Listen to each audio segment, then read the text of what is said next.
What happens when an entire community knows the truth, but refuses to speak it? Small towns have long memories, tight-knit communities. Everyone knows everyone. Secrets don't stay hidden. Except when they do. Hinterkaifeck, Germany, 1922. An entire family murdered on an isolated farm, but days before the killings they reported hearing footsteps in the attic. Someone was living above them, watching them, and the whole town knew something was wrong. Circleville, Ohio, 1976. Anonymous letters began arriving. They exposed affairs, secrets, lies. They knew things only locals would know. One person died. The town fell into paranoia, and whoever wrote those letters walked among them every day. Dyatlov Pass, Russia, 1959. 9 experienced hikers found dead in the Ural Mountains under conditions so bizarre that investigators couldn't explain what happened. The Soviet government classified the reports. Local indigenous people had warned them not to go. They went anyway. 3 mysteries that began in small communities. 3 cases where warnings were ignored.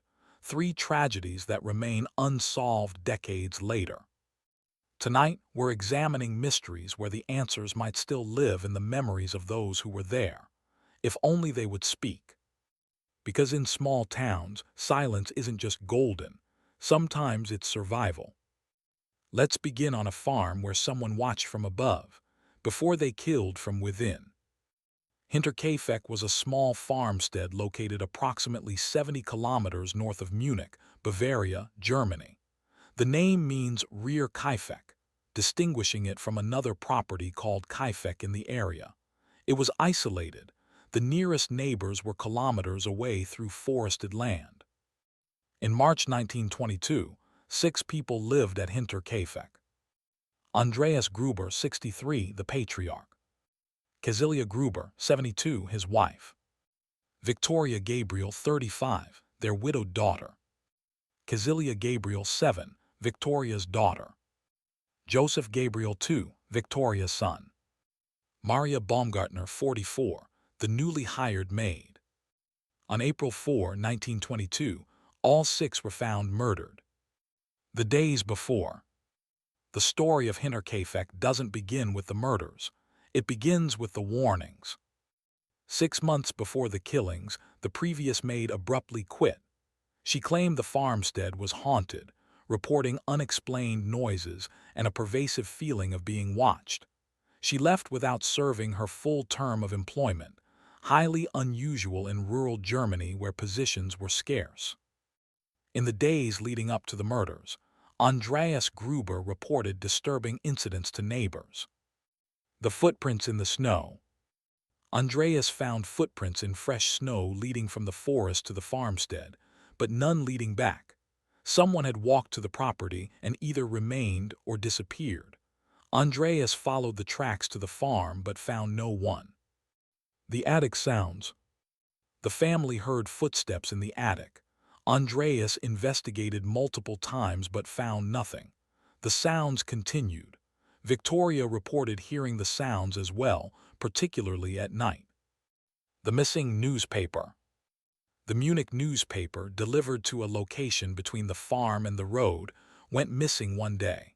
Someone took it, but it wasn't anyone from the farm. The strange keys. Andreas found a set of keys on the property that didn't belong to any family member. They didn't match any locks on the farm. Despite these incidents, Andreas didn't report them to police. He mentioned them to neighbors but took no formal action.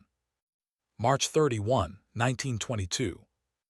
Maria Baumgartner arrived at Hinterkaifeck to begin work as the new maid.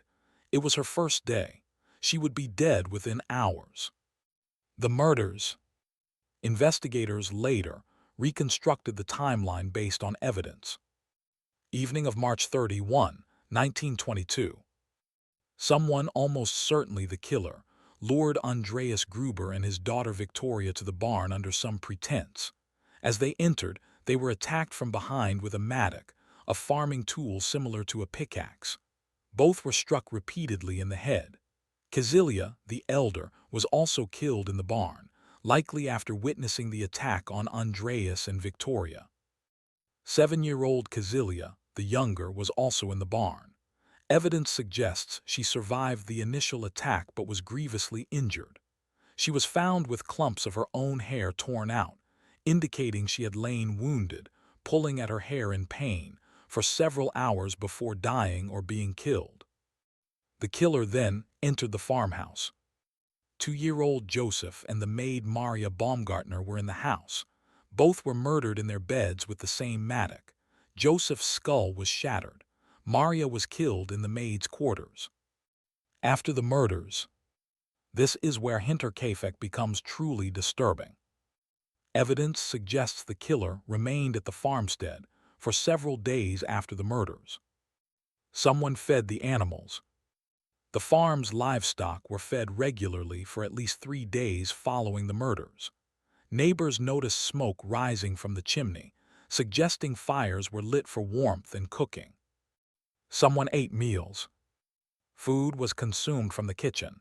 Dishes were used and washed. Neighbors saw lights. On the nights following March 31st, neighbors reported seeing lights moving inside the farmhouse, as though someone was going about normal evening activities. The mail was collected. Mail delivered to the roadside was collected and brought to the house. Whoever killed the Gruber family didn't flee immediately. They stayed. They lived in the house with 6 corpses, 2 in the barn, 4 in the house, for days. April 4, 1922, the discovery.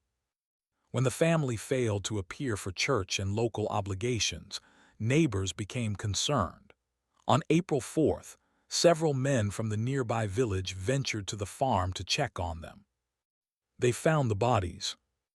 The crime scene was horrific. The corpses had been dead for days. The younger Kazilia's injuries suggested prolonged suffering. The maid had been killed in her bed on her first day of work. The investigation.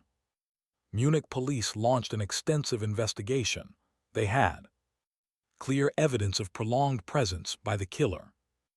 Physical evidence of the weapon mattock found at the scene. Footprints and signs of entry. Testimonies about Andreas's warnings in the days before. They had over 100 suspects, including Victoria's husband, officially killed in WWI, but his body was never confirmed. Some speculated he survived and returned. Lawrence Schlittenbauer, a neighbor who had an affair with Victoria and may have been Joseph's father. Traveling workers who'd passed through the area. Unknown intruders. Despite extensive interrogations, no one was ever charged. The case went cold. The aftermath. The farmstead was demolished in 1923. The bodies were buried, but the heads were removed and sent to Munich for examination by forensic experts trying to determine identity patterns and cause of death through cranial analysis. The heads were never returned and were lost, possibly destroyed during WWII. The land where Hinterkaifeck stood is now forest. No marker indicates what happened there. Theories. 1. Victoria's husband. Some believe Victoria's husband, Carl Gabriel, didn't die in WWI and returned mentally disturbed, hiding in the attic before killing the family in a fit of psychosis. 2. Lawrence Schlittenbauer, the neighbor who may have fathered Joseph. Some evidence suggests he was first on the scene and may have tampered with evidence. He was questioned extensively but never charged. 3. Unknown drifter. A transient who knew the family's routines, hid in the attic, killed them for robbery, though nothing of significant value was taken, and remained to avoid immediate suspicion. The enduring mystery. What makes Hinterkaifeck so haunting isn't just the brutality, it's the premeditation. Someone lived in that attic. Someone watched the family. Someone waited. And after the murders, someone stayed. They fed animals. They lit fires. They lived among corpses. Over a century later, Hinterkaifeck remains Germany's most infamous unsolved murder. The farmstead is gone. The suspects are dead. But the footprints in the snow, the sounds in the attic, and the lights in the windows after the family died, those remain. From a farm where the killer lived in the attic, to a town where the killer lived in plain sight. Circleville, Ohio is a small town approximately 30 miles south of Columbus. Population in the 1970s, around 11,000. It was the kind of place where everyone knew everyone, where secrets were currency, and where anonymity was impossible. In 1976, someone in Circleville began writing letters, and the town would never be the same. The letters begin. In late 1976, Mary Gillespie, a school bus driver in Circleville, received an anonymous letter. It accused her of having an affair with Gordon Massey, the school superintendent. The letter was detailed, personal, and threatening. It knew things about Mary's routines, her schedule, her relationships. Mary wasn't the only recipient. Her husband, Ron Gillespie, also received a letter accusing Mary of infidelity. The letter demanded Ron confront the situation or measures would be taken. At the same time, Gordon Massey's wife received letters accusing Gordon of the affair with Mary. The accusations were partially true. Mary and Gordon did have a relationship, though accounts differ on whether it was an affair or a friendship that rumors had inflated. Regardless, someone in Circleville knew, and they were watching. The letters escalate. Over the following weeks, more letters arrived. To Mary's sister, to neighbors, to other school officials, to local residents involved in various scandals or secrets. The letters were all similar. Block printed or typed, never handwritten in cursive. Mailed from Columbus or nearby towns, not Circleville itself. Contained specific, accurate information about recipients' private lives. Threatened exposure or violence if behaviors didn't change.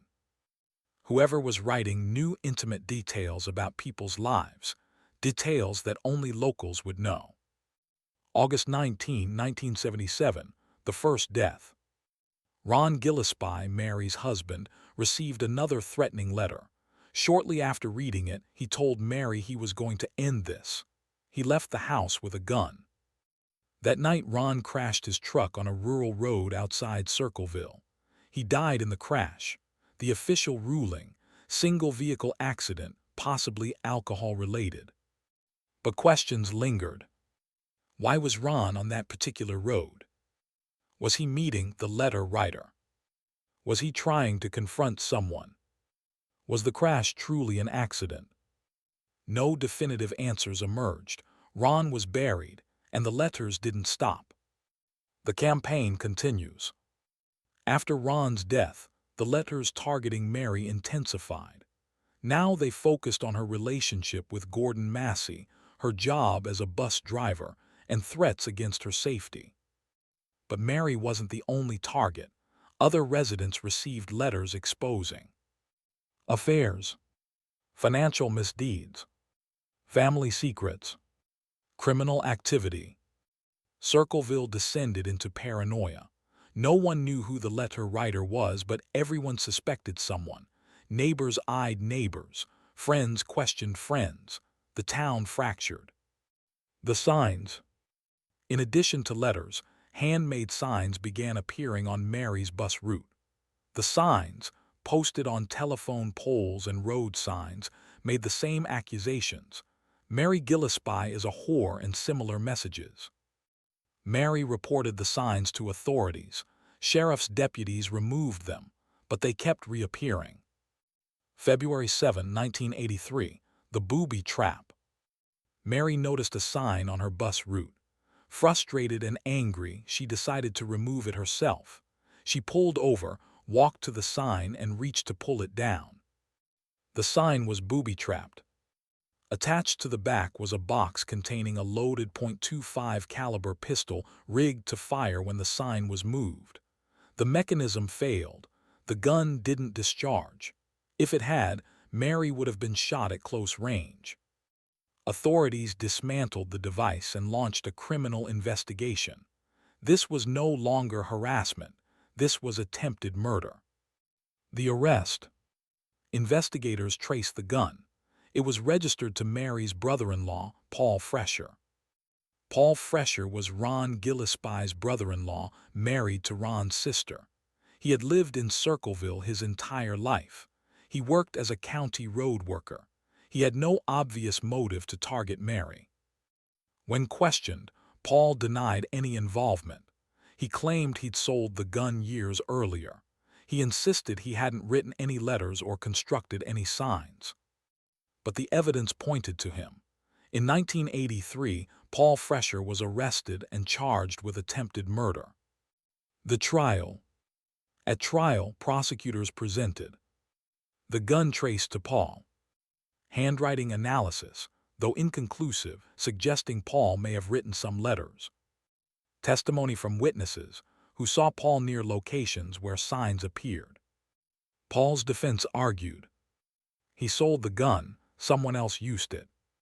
Handwriting analysis wasn't definitive. He had no clear motive. The letter campaign began before he became a suspect. The jury convicted Paul Fresher of attempted murder.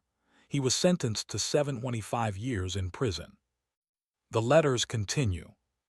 Here's where the case becomes truly bizarre. While Paul Fresher sat in prison, the letters continued. Mary received more letters. Other Circleville residents received letters.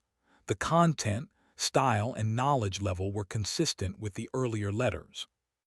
In 1990, Paul received a letter in prison from the anonymous writer. The letter mocked him for being in prison for crimes he didn't commit. If Paul was the letter writer, who was writing while he was incarcerated? Theories. 1. Paul had an accomplice. Someone on the outside continued the campaign while Paul was imprisoned. But who? And why would they continue after Paul's arrest? 2. Paul wasn't the letter writer. The gun was planted or sold to frame him. The real writer remained free and continued the campaign, even mocking Paul's imprisonment. 3. Multiple letter writers. Different people wrote letters at different times, some before Paul's arrest, some after. This would explain inconsistencies. 4. Copycat. After Paul's arrest, someone familiar with the case began writing imitation letters to cast doubt on his conviction. Paul's release and death. Paul Fresher was released in 1994 after serving 10 years. He maintained his innocence until his death in 2012. He insisted he didn't write the letters, didn't build the booby trap, and was framed. Before his death, he gave interviews stating, "Whoever did this is still in Circleville. They're still there, and they got away with it." The current status. The Circleville letters are officially unsolved. No one else has been charged. The letters eventually stopped last confirmed letter, mid-1990s, but whether they stopped because the writer died, moved, or simply got bored remains unknown. Circleville, Ohio, still exists. Many residents from the 1970s-80s still live there. Someone in that town knows who wrote those letters. Someone might even be the writer. But in small towns, silence is survival, and whoever wrote the Circleville letters vanished back into the community from which they came. From anonymous letters that exposed secrets, to a mountain that exposed bodies. On the night of February 12, 1959, 9 experienced hikers died in the northern Ural Mountains of the Soviet Union. The circumstances of their deaths were so bizarre, so inexplicable, that the case has remained one of history's most analyzed mysteries. The group. The expedition was led by Igor Dyatlov, a 23-year-old engineering student at Ural Polytechnic Institute, now Ural Federal University, in Yekaterinburg. All 9 members were experienced hikers and skiers. Igor Dyatlov, 23, leader. Yuri Doroshenko, 21. Lyudmila Dubinina, 20. Alexander Kolvatov, 24. Rustam Slobodin, 23. Yuri Yudin, 21. Zinaida Kalmogorova, 22. Nikolai Thiboksbrignoles, 23. Semyon Zolotaryov, 37. Their planned route, a 14-day skiing expedition through the northern Urals, culminating in an ascent of Otorten Mountain. The route was classified as Category III, the highest difficulty level, but well within the group's capabilities. January 27, 1959, the journey begins. The group departed Yekaterinburg by train, then truck, reaching the last inhabited settlement of Vizhay on January 27. From there, they proceeded on skis into the wilderness. Yuri Yudin fell ill early in the trek and turned back on January 28. He would be the only survivor, not because he escaped danger, but because he never reached it. The remaining 9 continued north. February 1, 1959, the last camp. The group's final diary entries and photos indicate they reached the eastern slope of Khalat Siakal, a mountain whose name translates from Mansi language as Dead Mountain, on February 1st. Instead of camping in the forested valley below, the logical, safe choice, they decided to set up camp on the exposed mountain slope. Diaries suggest they wanted to practice cold-weather camping techniques before the more challenging ascent ahead. They pitched their tent on the slope. Evening came. Temperatures dropped to approximately degrees C to minus 30 degrees C. What happened next remains unexplained. The discovery. When the group failed to return by their expected date of February 12, authorities weren't immediately concerned. Delays were common on such expeditions. By February 20, when they were a week overdue, search parties were organized. Volunteers, police, and military personnel searched the area. On February 26, 1959, searchers found the tent on the slope of Khalat Siakal. The scene was disturbing. The tent had been cut open from the inside. Someone had slashed through the canvas to escape, rather than using the entrance. The tent still contained all the group's supplies: food, clothing, equipment, boots. Some personal items were left behind: cameras, diaries, maps. The tent's setup appeared normal, with no signs of avalanche or external damage. Footprints led away from the tent, heading downslope toward a forest roughly 1.5 kilometers away. The prints suggested people walking in socks or barefoot, despite lethal cold. The bodies. Over the following weeks, all 9 bodies were discovered. First 2, found February 26-27. Yuri Dorshenko and Yuri Yudin were found near the forest tree line, approximately 1.5 km from the tent. They were barefoot, dressed in underwear only, found beneath a large cedar tree, positioned near the remains of a small fire. Cause of death, hypothermia. Branches of the cedar tree were broken at heights up to 5 meters, suggesting someone had climbed it, possibly to see back toward the tent or scout for danger. Next 3, found late February, early March. Igor Dyatlov, Zinaida Kolmogorova, and Rustam Slobodin were found between the tent and the cedar tree, spaced at intervals, as if they had been trying to return to the tent. They were partially dressed, some wore clothes from other members, positioned as if they had fallen while walking uphill. Found at increasing distances from the cedar, Rustam closest to tent. Cause of death, hypothermia. Rustam had a minor skull fracture, but it wasn't considered fatal. Final 4 found May 4. In May, after snow melt, the final 4 bodies were discovered in a ravine approximately 75 meters from the cedar tree, buried under 4 meters of snow. Lyudmila Dubinina, Alexander Kolvatov, Nikolai Thiboksbrignoles, Semyon Zolotaryov. These 4 were better dressed than the others. Some wore clothes removed from the first 2 victims, suggesting they had survived longer and scavenged from the dead. But their injuries were catastrophic. Lyudmila Dubinina. Major chest fractures, broken ribs. Missing tongue, eyes, and part of lips, removed with precision. No external wounds to the face. Semyon Zolotaryov. Severe chest trauma, broken ribs. Missing eyes. Nikolai Thiboksbrignoles. Massive skull fracture. Alexander Kolvatov. No major injuries, hypothermia. The medical examiner noted that the force required to cause the chest injuries, without external bruising, was comparable to a high-speed car crash. No external wounds suggested blunt force trauma from a weapon. The injuries were internal. The official investigation. Soviet authorities launched a criminal investigation. Lead investigator Lev Ivanov conducted extensive forensic analysis, interviews, and site examinations. The findings were perplexing. No evidence of other people.